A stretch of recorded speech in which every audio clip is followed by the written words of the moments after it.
it's important to know when you need to ask for help, when you need to tap other people in, when you need to outsource, or when you need to just let it go.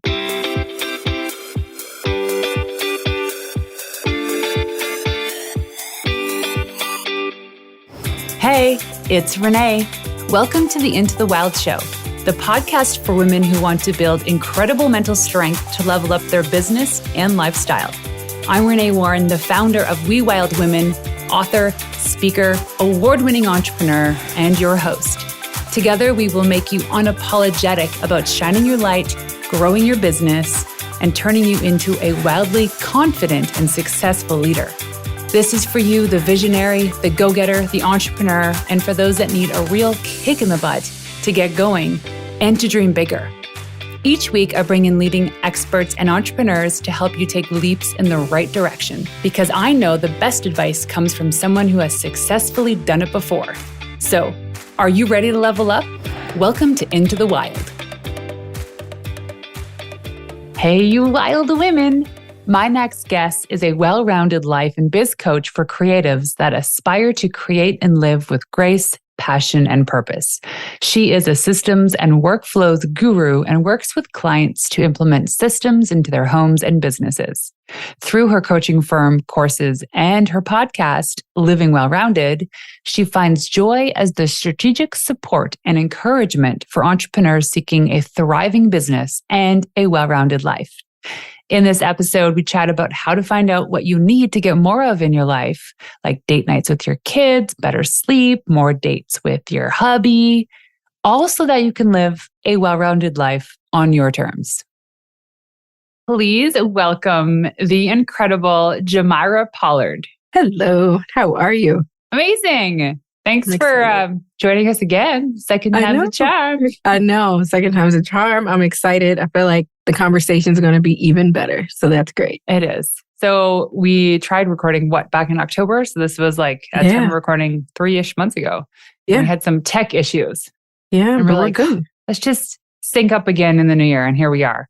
Here we are, excited about what's ahead in 2023, fresh start. It's a fresh start. I say 2023 is the year of me. No more learning. It's all about integration, action, execution. Like, let's just put into action everything we've been learning the last few years. I love it. And all the things we've been purchasing and buying and investing in, let's actually implement this year. Oh my gosh. If I search my inbox on like purchase receipts, how many $47 email list building courses I've bought? Like, girl, that's what got me Black Friday. I'm laying in the bed and then, the tripwires and wait before you check out, right? So I'm going to implement. I'm now encouraged to capitalize on my investments. Right. Oh my gosh. So my husband's actually smart. He has, anytime he purchases an online program, he has a spreadsheet of all the login details. So, because you'll forget, right? Oh, I forget. And he sent me his once before and there was like 121 lines. Oh my. And I was like, wow, I didn't know that you invested so heavily into educating yourself, but it makes sense. But that's why he's probably amazing for that reason. He is amazing. Okay, well, let's kick things off because I know you have a lot of awesome stuff to share in light of the new year too, especially, and how we all want to focus on just having a little more well-roundedness in life, right? Some might call it balance, some might call it integration. But let's kick things off with some quick questions. All right. So where are you from? So I am from Alexandria, Virginia, which is in the DMV, as we call it here. So right outside of Washington, D.C. So I am born and raised there, but I am a few more minutes out in Manassas right now. So still in the DMV, love it here, and I cannot see myself living anywhere else. I've never been. Is there lakes or is it landlocked? Like, I've never been in that area. It's a little bit more rural, suburbia type of thing. I'm 45 minutes from Washington, D.C. So we go to dinner in the city. We do all those things. I used to work in the city, an hour and a half commute each way back in the day. Never again. So, but I love it. I love the variety that we get, and I love raising my family here. I used to work downtown Toronto when I lived there. I lived in a place called High Park. And on average, it was like an hour and 10 long subway ride to get to my office. Or a 30-minute car ride. And so, right. And then my office had parking. I was like, I know I'm contributing to global warming, but it's just so much more convenient for me to drive. Didn't make any sense. living close to where you work, like I live 6 feet from where I work. Same. So much easier. I can wear whatever I want. Yes, the blessing of all of it. I do not take it for granted after that journey of all the commuting and all the things. So such a blessing to be where I am right now in this season. It's special. Okay, so what's one of the toughest moments you faced as an entrepreneur? Toughest moments I faced as an entrepreneur. So I'm a coach now for creative entrepreneurs, but back in the day, I was a wedding planner and I did that job for 12 years. And so in one of my busiest seasons, it was the same season where I was pregnant with my first child. And 4 days before I had my daughter, my mom had told us that she had stage 4 cancer. So for me, being a person that was trying to take care of a new human, and then trying to hang on to my lifeline, my mom, was very challenging, but also dealing with almost 30 weddings that year. And so when you start out your business, you're like piling on the clients and all the things. At that time, you're not scaling. You just want to get your name out there. So dealing with that, dealing with my mom and her situation, and then trying to nurture my new marriage and this newborn, I look back like I don't know how I overcame and still succeeded in that season, but it was a lot. That is a lot. It was a lot. And it's like in those moments, sometimes you're just coasting, right? You're like, okay, this is happening to me. This is happening to me. And you're just like survival mode. And then absolutely, when it all starts slowing down or it all comes to an end, that's when you like kind of have this hangover. This like, well, that's where the grief kicks in. Yeah. Because you have all these things. And so to your point, one day at a time, managing the clients and the emails and then the doctor's appointments for her. And then my daughter was a lot. And then once the dust settles, you have to sit in your mess and decide how you're going to move forward and either pick up the pieces and rebuild, start from scratch, whatever it is. It was a lot, but I know I'm not the woman that I am if I had not gone through all of that. So, right. That's so true. We all face our challenges. As Tony Robbins says, things happen for you, not to you. And yes, there's circumstances that are absolutely heart-wrenching and heartbreaking, but who you become on the other side of that is either a blessing or a curse. And it's your decision. It's up to you. It is totally your decision. Absolutely. Yeah. Absolutely. And so how long ago was this? So my daughter will be 13 in 2 months. Wow. So yeah, it'll be 13 years this year that all this happened. So yeah, 13, the year of 13. 13 years ago. But honestly, some days it feels teenager. Girlfriend. Wait a second. Almost there.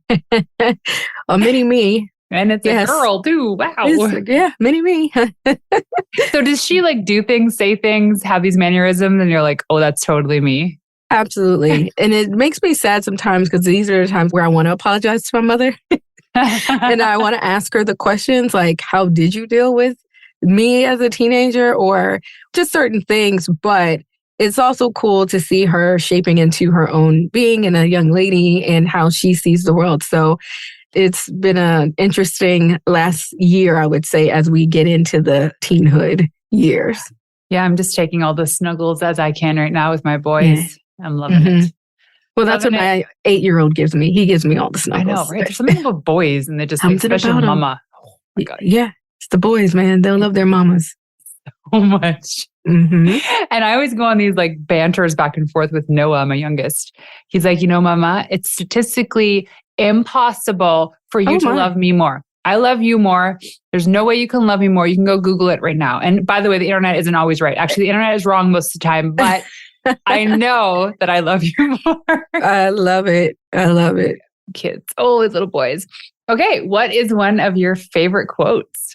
So for me, I'm a Christian. And so I really just trying to hone in on anything positive and just a reminder that there's only one me and that it is up to me to try to just be the best version of myself and that we have plans. So for me, Jeremiah 29:11 is, I know the plans for you.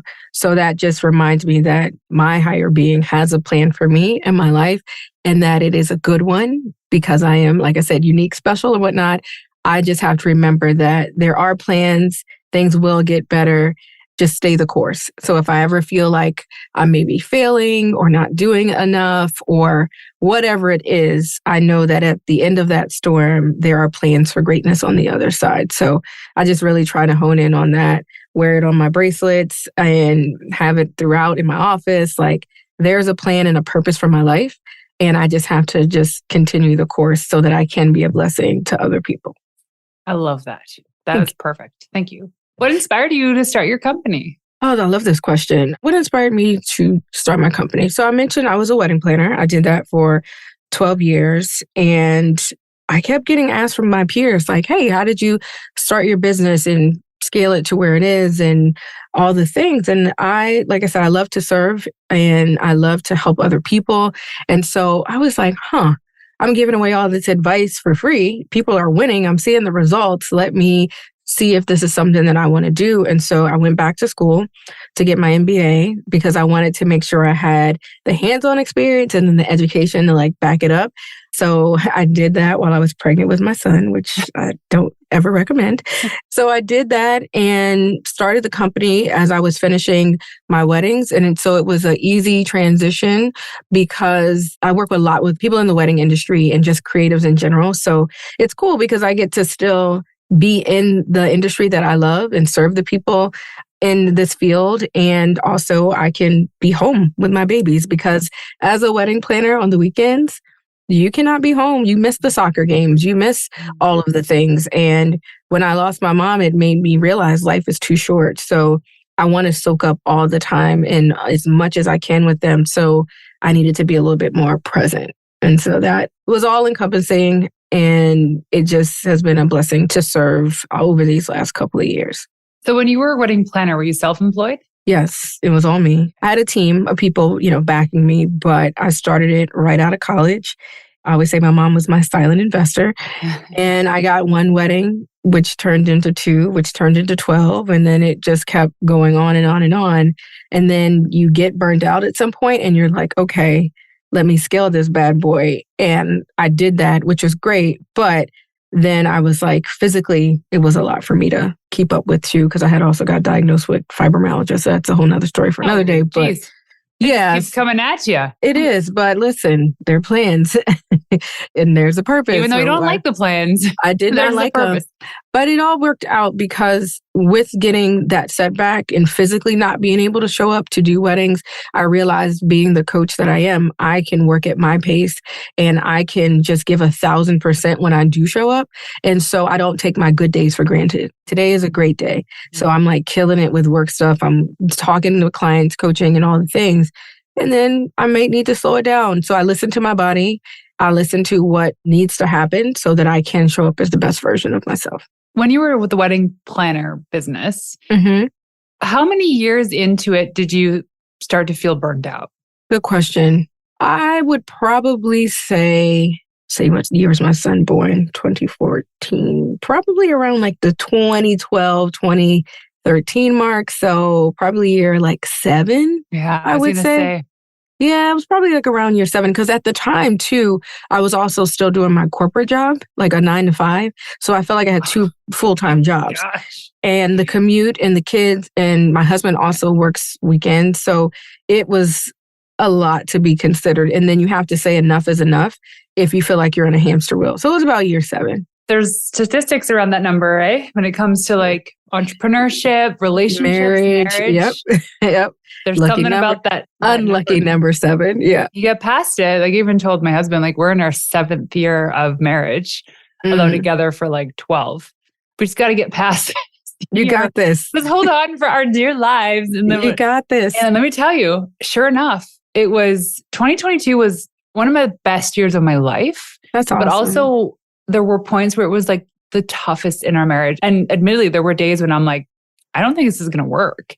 Yeah. I was like, oh, we're in year 7. They say this is going to happen. I'm like, I'm defying the odds. I'm like, Dan, we're together. Good for you. That's awesome. And then you make a great point too. Sometimes when you are killing it at work, our time, our intention, our energy, and things cannot nurture our relationships and marriages. But if you really want to make it work, you figure it out to make it work. You do. You have the conversations. You get the counseling, whatever it takes. So take the action. It is a lot. It's kind of like this year is also that year of, I don't want to say purging, but it started with the house, like getting rid of the stuff that just we don't need. Same. And also not feeling the weight of responsibility to invest into friendships that I know aren't actually fulfilling. You must be in my house right now, the last couple of weeks. The same thing. You get to a certain age too. I don't think I may be older than you, but you get to a certain age where you're like, you know what? This isn't serving me. And again, if I keep remembering life is too short, and maybe that's my new quote, you don't have space and time for it. You know, if you do want your business to be successful, you want your marriage to last, you want your kids to be amazing human beings, you have to learn where you need to cut the noise and the nonsense. I always say the noise and the nonsense, like where can you cut it out? Where can you turn it down so that you can really just hone in on the things that really, really matter? Because if it's not helping you grow or hit your goals or your benchmarks, it's got to go. Mm-hmm. It's like Chris Harder said on one of his episodes as of late that he asked, he's like, you know, the most successful people that he knows, either friends of his or mentors or people he admire, when they make goals or resolutions, if you want to say making New Year's resolutions or any sort of resolutions, is they actually have fewer resolutions and goals than most people. Mm-hmm. Maybe That's one true. or two or three. And Right, here's the versus thing, it's 10. like, it's really easy to go and write down all the things you want to do and change and modify in a year. And if your Mhm. list goes beyond 4 or 5, you're all of a sudden going to look at this, get stressed out. And if you do want to tackle all of these things, you're probably going to do everything half-assed So true. and not going to complete it. And then you give up. Like for somebody, it could be as difficult, but as simple as I need to lose 40 pounds. And that is the only thing I'm focusing on. Anything I do say or touch is about that goal. Absolutely. Right? Yep. The core. And then everything else is a bonus. But when you do start making a list of 10, 20 things, the priorities aren't there. It's just a whole lot of noise and nonsense. So cut that list down, put the top priorities on the top, focus on that, and then maybe move on to the next thing. But you can't be a Jill of all trades just trying to do all the things and think you're going to be successful and killing it. It's not going to happen. Mm-mm. Exactly. And most people throw grenades into their success because their fear is of accomplishing that. Like, oh, geez, maybe I lost the 40 pounds after 6 months. It's like, now what? Now you've obviously created the habit of whatever it means to be healthy for whatever healthy is for you. So now what can you do? What's the next thing? Right? So people will actually sabotage that success because they're so afraid of reaching the goal because they don't know what to do after that. Right. So have the next thing on the Keep list. winning. Like, yeah, have it on deck, ready to go once you do check that box. Exactly. Okay, so this is all about living a well-rounded life. Tell Yes. us, what does that mean to you? Living a well-rounded life. So I always say to people when they ask that question, a well-rounded life, it's an independent individual thing. So your version of living well-rounded and my version of living well-rounded are going to be completely different because our setup is different. So some people are married, some aren't. Some people have kids, some don't. Some people are self-employed, some people work corporate. So what that all comes down to is, what is it that you feel like are the priorities in your life? And what does your ideal look like? I do not believe balance exists. Some people will challenge that all day long. But if you really think about it, is it fair when people say work-life balance that you do 8 hours with work and then 8 hours with your family? I'm like, I will never put my work on the same scale as my family, because God forbid something does happen to you if you do have a corporate job, or even me as a coach, people will find a replacement, but your family can't find a replacement for you. So I think if you really just start to make a list of the things that matter to you most. So if it is self-care, your marriage, winning in your business, having those social relationships, whatever it is, that makes up your well-rounded life. And so now it's up to you to figure out, how will you make space and time for these things that you say matter most to you? But the other side of it is, your well-rounded life and your version of living well-rounded may change and shift in whatever season you're in. So I have friends that may be becoming new moms. So before they could be very social and be out and doing all the things, but now they have this new being coming into the picture. And so that may have to shift. And the people who they were hanging out with and spending time with, coffee dates, whatever, have to understand that priorities are changing. And in this season, this is where the attention needs to be. But on the other side of it, it's up to us to communicate that. So living well-rounded basically means living your ideal. What fills your cup? What makes you happy? What makes you you? And so I just always like for people to envision like a pie chart, like a circle. And then how is it all the percentages of what you need to focus on right now? We talked about marriage earlier. And right now, some people may need to really focus on their marriage. They may need to put some things down and then pick up whatever it is, whatever therapist, church, counseling group, whatever it is to make this marriage work. If you really want it to work, if you know there are friendships you need to heal, then what are you going to do to heal it? Are you going to take some things off your calendar so you can go on a girls' spa weekend or do whatever you need to do? If your relationship with your kids, you feel like you're slacking there, and go take your kids out on a date. Like that's something I love to do with my kids is the one-on-one time, because I feel like I didn't get that growing up. So date your kids, have them pick out something that they want to do so you can learn more about them. So whatever it is you feel like you need more of in this season to make your well-rounded life, I want to encourage you to get excited about a fresh start, a new year, to live well-rounded and just kick the narrative of trying to balance things this year out the window. What needs your attention? What matters most? Make it a priority without any other excuses. Where do you see most people have resistance with this? Work. I think people have resistance because I think in our heads, we just all want to be the best of the best. We want to climb the career ladder. We want to be seen. We want to be known. We want all the things. We want the accolades. But like I said, at the end of the day, is that really what's going to matter when you're 80 years old or 70, whatever it is? Is it really going to matter? You can still do a great job and kill it at work without burning yourself out. You have to know where that point is so you don't get there.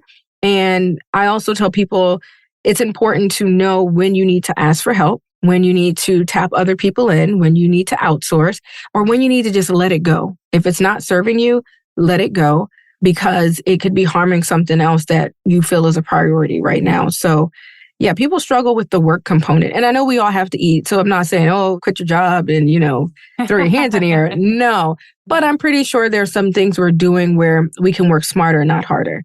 We can ask a colleague for help. We can get some assistance. We can really lean on the people in our lives or lean on the resources that are out there to us so that we can do the best job possible for the work that we do. Well, I am just loving this conversation with Geomyra, all about living a well-rounded life and in creating balance on your terms, whatever that means to you. Now, if you tuned into a couple episodes ago with my husband, Dan Martell, we talked about his book, Buy Back Your Time.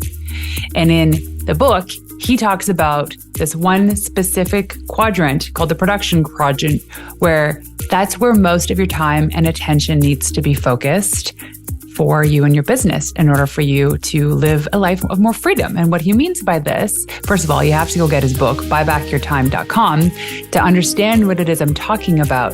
The point I'm getting to is in understanding where your, as Gay Hendricks called, your zone of genius is in your business, where you make the most impact in your business that allows you to move the needle, but also allows you to get time back. So you get freedom, so you can spend your life also enjoying it, doing the things you love to do, going to the gym, cooking, skiing, whatever it is. The whole point in creating a business is to do something you love to do, but also to have more control. And I know as an entrepreneur, we tend to lose control sometimes. I mean, I live it today. So does my husband, who has this perfect blueprint. But anyway, in it, he goes through the process of identifying places in your business, the stuff you do that you need to get your time back.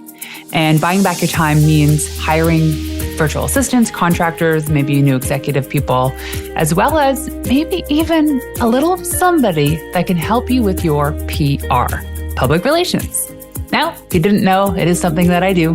I have a program called Sidelines to Headlines where I work for you to help you get on podcasts, to get on in media, to get on radio and television, all dependent on your marketing goals for your business. And so if you're in the position to delegate this task, I would love to talk to you. So head on over to wewildwomen.com/sidelines to headlines. That's wewildwomen.com/sidelines to headlines, and check out some of the testimonials, the women that I've worked with in the past, and get to know a little bit about what it is that I do. And if you're interested, there's a little apply now button there, fill out the application form, and we can jump on a quick call. Now, I only work with select women-led businesses. And yeah, you need to have either something really interesting that you're doing, a game-changing product or service, an announcement to make. And even outside of that, you need to position yourself as the authority in the space. Again, that credibility, I can definitely help you. So go to wewildwomen.com/sidelines to headlines, and let's chat. One thing I talk about is the busyness of business and how sometimes those little tasks that are easy to check off make us feel more accomplished because we can check them off, right? Yeah, so I think we all do it. But you look at the list of like, if I did just one thing today, it would move the needle for my business versus but I can accomplish these 10 things in the next 30 minutes. So I'll just do that, right? That avoidance is like, what do we fear the most? And let me tell you, when it comes down to this thing, it's like success, failure, but really it's people have the worst time management skills. Absolutely. Worst. One of my clients, Janet, she helps people generally over the age of like 45 incorporate more play into their day by way of movement. She's like, you know what? As kids, we used to play all the time and it was physical activity. Where did we lose that as adults? And we think now, because the only way we can actually get a workout that correlates to a healthy living is to work out for how long? An hour. We're told it's an hour. And you know why? Because the personal training and group coaching, group exercise industry puts everything at an hour long. And so we think the only way we can get a workout is an hour. But the reality is, and the point of what I'm saying, is it can be 10, 15, 20 minutes.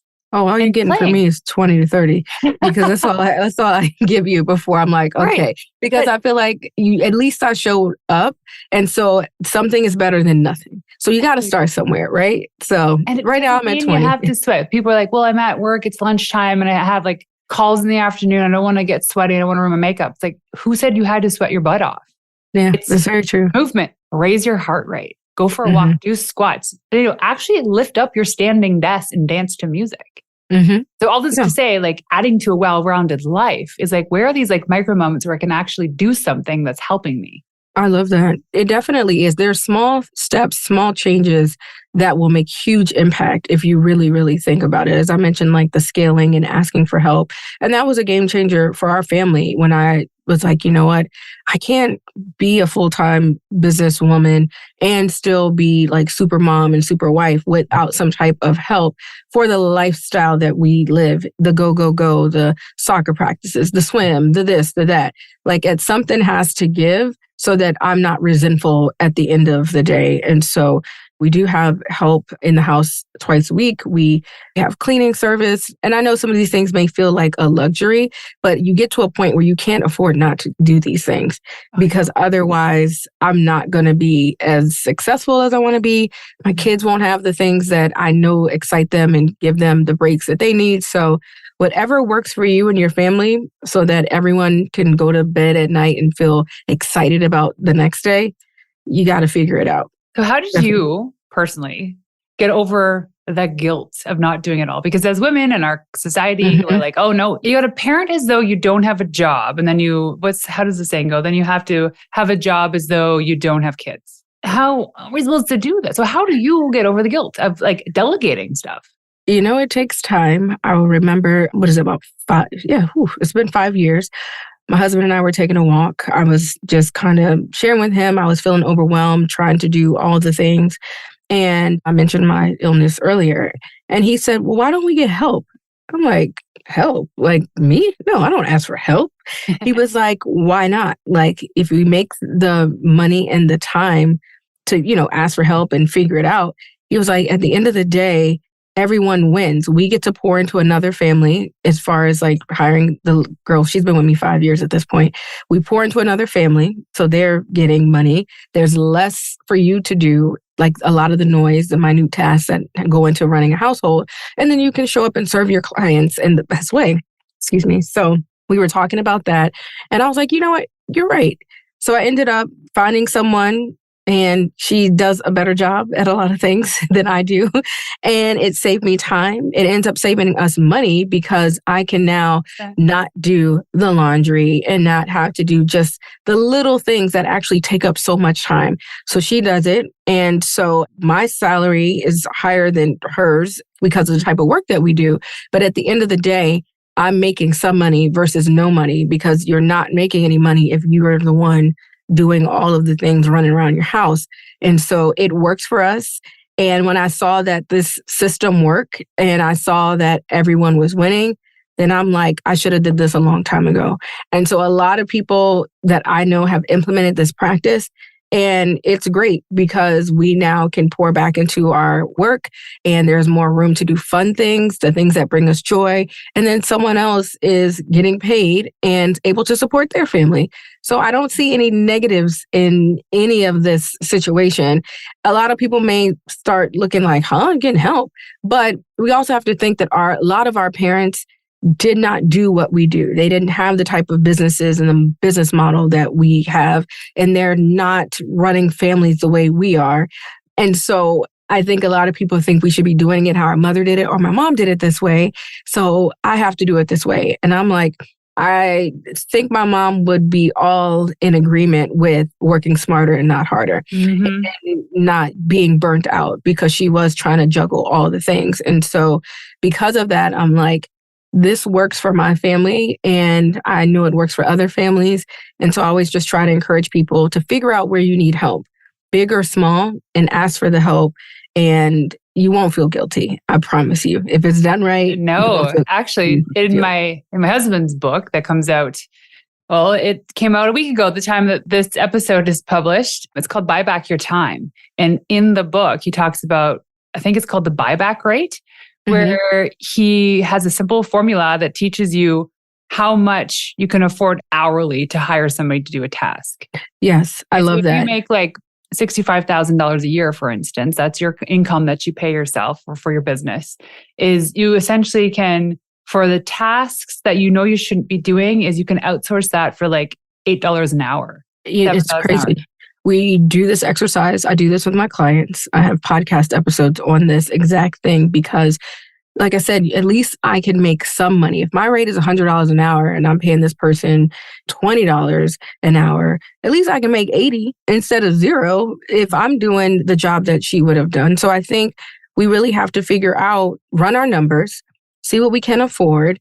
And then from there, it just will all add up. I promise it will add up. Yeah. Well, and this is like the well-rounded life, because we call it the integrated life in our household. We have a full-time house manager, Betty. She shows up every day, 10 to 6. I love it. She does all of our laundry, our groceries. Like, there's hardly a thing that we have to do in the house. And we have a whole playbook for this. And yes, it took me, 7+ years to buy into this concept. I felt guilty to have a cleaning lady come once every other week. On top of her, we still have a cleaning lady. We have a pool guy. We have a landscaper. And I'm not saying this to gloat. I'm saying it because without these people that we hire, that we pay, we help pay their salaries, is we couldn't do what we do to earn the money. So if we can't do what that we're doing, we can't employ these people, like you were saying. Like, you're being a blessing to another family. And I don't think people see it like that. But you got to where you are, and you're able to do that because you had to make a decision. And because you removed yourself from doing all these tasks, you're able to make more money. Yeah. And I think people have to really, and if you have a business or an offer or whatever it is, figure out how you can just do a quick cash injection to get that money needed to just start this process of hiring the right people. And then you can spend more time in your business to continue to make more and do more type of thing. When I ran my agency, we used to work with Greg Crabtree, who has a book called Simple Numbers. And he helped us with understanding the labor efficiency ratio, so LER. And so big detailed data sets of spreadsheets. And I don't like numbers. unless it's cash in my bank. I don't like looking at anything else. And I was like, I don't need this data. Well, what decision do I have to make? He's like, okay. And he highlighted the one line item that only I had to look at. I had a business partner and she had to look at other stuff. And the LER for me was an indication for my agency based on sales projections if I had to hire or have to fire. And so every month we look at it and like, hey, the labor efficiency ratio of most of my team is at like a 7 or something. And that's considered very high, which means they're overworked. And if they're overworked, they're going to get stressed out, burnt out, and they'll probably quit or get sick. And you don't want that. So that was a cue. Oh my gosh. And we have, 2 more clients starting the next couple months. We got to hire. Or if their LER was like a 2, it means they don't have enough work. They're going to get bored, which has the same output. They will probably I love that quit. Exercise. I love that. So then we're like, okay, we got to go like crush the sale. Like get a foot in the ground. Let's go knock on some doors. And so understanding that was like, for me, the information I needed to make a hiring decision. Yes. And so now it's like understanding this buyback rate. It's like, I'm doing tasks that today, and you probably have them too. You're like, you shouldn't be doing them. Partly because I love the creative direction I get to take, but also because, you know what? I have full control over it. So I'm like, I don't want to delegate this task. But if I did delegate this task, I would get probably 2 hours of my week back. Yep. Right. And you know what 2 hours is when it comes to PR and pitching? That's probably like 5 really good pitches that can get a client in some top media. So here I am tinkering on some design stuff in place of helping my clients win. I'm like, we all do it. We're doing all the things, the social media, the website stuff. And I'm like, I didn't go to school for that stuff. Let me hire someone that will do it faster, more efficiently, and let me focus on my zone of genius. And when we do that, everyone wins. The zone of genius. And you know what? The zone of genius can be, what's your zone of genius as a parent? Never thought of that, right? Yeah, like my husband is the playful dude. He is so good at it. Let that be the memory for our kids. I love it. Right? Same with mine. Yeah. Most men. I know. And then for us, it's like the compassionate, loving, oh, you got a boo-boo, let me put on some polysporin and a Band-Aid, and let me take care of you and pack your bags. That's acts of service. As parents, we want to make sure our kids are happy. You know what, though? They also appreciate it. They do. But it's like, that's our zone of genius. And I love it. I wouldn't trade it for anything. Yeah. No. So it sounds like you and I live same sort of mindsets in terms of delegation, and I love it. And so how do you help your clients believe these beliefs that you and I, these values that we share? How do you guide them? I guide them by just starting with the basics. Like, again, what matters most to you? When it's all said and done, what matters most? What are the things? I go deeper as far as like legacy, right? So when it's all said and done, what kind of legacy do you want to leave? So we kind of need to be putting in the work for that. And again, not the noise and nonsense. So with clients, we do the hard work up front. We do make the list of what matters. We do make the list of what do you want to do? Let's say 2023. What do you want to kill and crush in the new year? But then we figure out the micro steps to get there. So we break it down in smaller parts, but people work with me because they may be killing it at business. They're like, yeah, I'm doing an amazing job, but they may be lacking in the personal, the social, the whatever. And they all go together hand in hand. I mentioned to you earlier, like if you're home life is crap and you're succeeding in business, are we really winning? And I don't think so. I think we can be good at both of these things, but you got to figure out what is it that you need to cut out? What is it you need to add to? Where do you need to ask for help? And so we do those exercises. And then when they see it all come together, they see like, okay, this is how I'm going to make more time for fun, for play, for more date nights, for self-care, whatever it is. When they feel like they have it all together, then they feel like they have that roadmap and that plan to start living the life that they have. It is up to us to create the ideal. No one else's job but ours. But we have to figure out what does that really look like and how do we get there and what needs to be removed, added, and all the things like I said earlier. So what is your ideal? Figuring that out, and who or what do you need to get to that ideal? So use your resources, because we have way more resources now than our ancestors, than our parents, than the people even 10 years ago.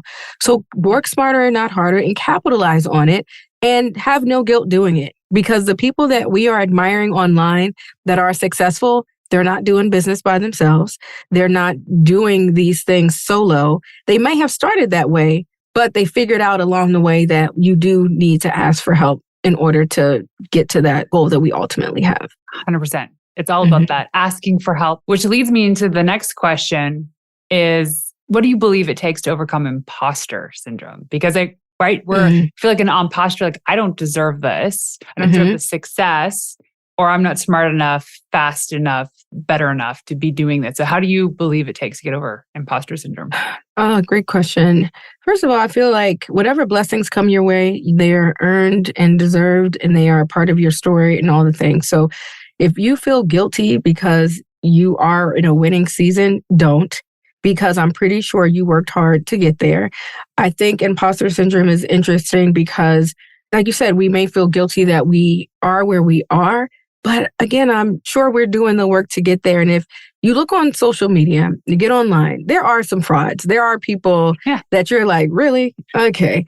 But if you know that's not you, if you know your core, you know your values, you know what you've worked hard for, then that's all that matters. You should not care what anybody else thinks of you, especially if these people are not paying your bills. That's something I try to keep in the back of my head. Like, I don't lay down with them at night. They're not paying my bills. So I'm going to keep on my mission and my goals and try to get rid of the noise. But there is only one me.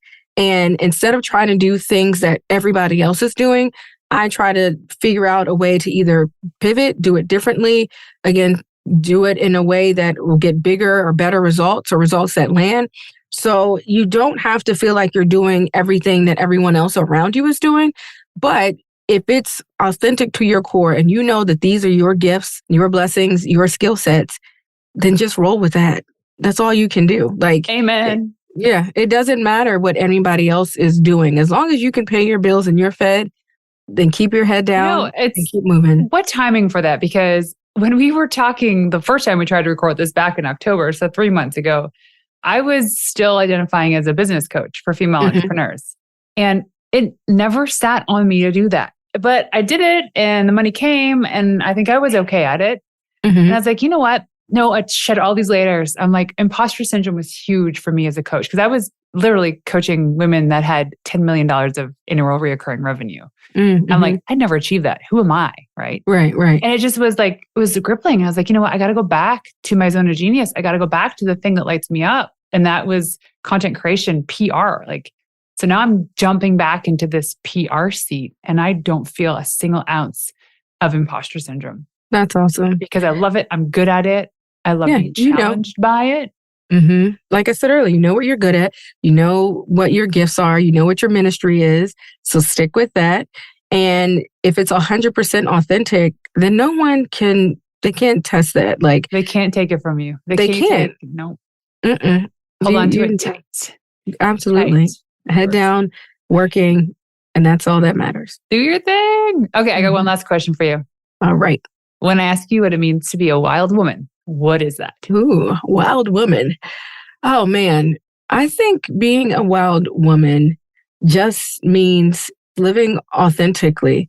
That's the first thing that came to me is a lot of people want us to do a lot of different things or be different things. But when you can step in your truth and be excited about that and be free to be who you are 100% unapologetically, man, like it will blow people's mind. And so I just think that, being authentic and showing up as your true authentic self is the biggest blessing that you can give yourself, is just being you. So being authentic makes me a wild woman. You are wild.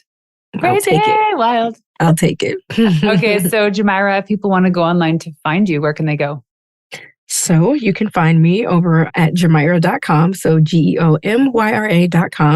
And also on IG, my handle is at I am living well rounded. Come say hi. Let me know you were hanging out with us today and let's connect. And I want to hear all about everyone's plans to live well rounded in the new year. Woohoo! Well, thanks for joining us today. Thanks for having me. This was awesome. So there you have it. Thank you for tuning in to another episode of Into the Wild. To make this girl happy and to help reach other women who are dreaming of starting their business, please leave us a 5-star review on iTunes and everywhere you listen in. Also, If you want to find me in the wild, check me out on Instagram at Renee_Warren. That's RENEE_WARREN. And leaving you with one of my favorite tips of all time, the best advice you could ever receive is from someone who has successfully done it before you. Until next time, ladies, peace out.